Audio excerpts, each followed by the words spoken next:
सकट चौथ व्रत। सकट चौथ व्रत माघ मास के कृष्ण पक्ष की चतुर्थी को मनाया जाता है। सकट चौथ व्रत को ही तिलकुट चौथ के नाम से जाना जाता है। दरअसल इस दिन भगवान गणेश को तिल से बनी चीजें अर्पित की जाती है, जिस वजह से इस व्रत का नाम तिलकुटा चौथ पड़ गया। इस व्रत को माताएं अपनी संतान की लंबी आयु और खुशहाल जीवन की कामना से रखती हैं। इस दिन शाम में विधि विधान गणेश जी की पूजा की जाती है और फिर सकट चौथ की कहानी सुनी जाती है। अब हम सकट चौथ व्रत कथा शुरू करते हैं। सभी माताएं ध्यान से सुने। सकट चौथ पौराणिक व्रत कथा। एक बुढ़िया थी। वह बहुत ही गरीब और दृष्टिहीन थी।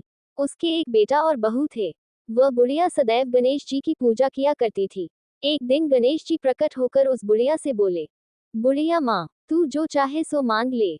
बुढ़िया बोली, मुझसे तो मांगना नहीं आता, कैसे और क्या मांगू। तब गणेश जी बोले, अपने बहू बेटे से पूछकर मांग ले।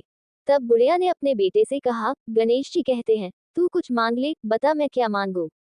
पुत्र ने कहा, माँ, तू धन मांग ले। बहू से पूछा तो बहू ने कहा, नाती मांग ले। तब बुढ़िया ने सोचा कि ये तो अपने अपने मतलब की बात कह रहे हैं। अतः उस बुढ़िया ने पड़ोसिनों से पूछा, तो उन्होंने कहा, बुढ़िया, तू तो थोड़े दिन जिएगी, क्यों तू धन मांगे और क्यों नाती मांगे। तू तो अपनी आंखों की रोशनी मांग ले, जिससे तेरी जिंदगी आराम से कट जाए।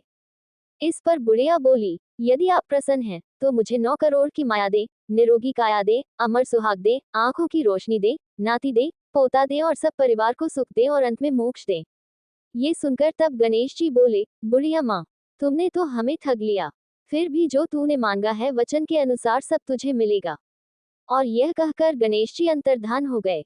उधर बुढ़िया माँ ने जो कुछ मांगा वह सब कुछ मिल गया। हे गणेश जी महाराज, जैसे तुमने उस बुढ़िया माँ को सब कुछ दिया, वैसे ही सबको देना।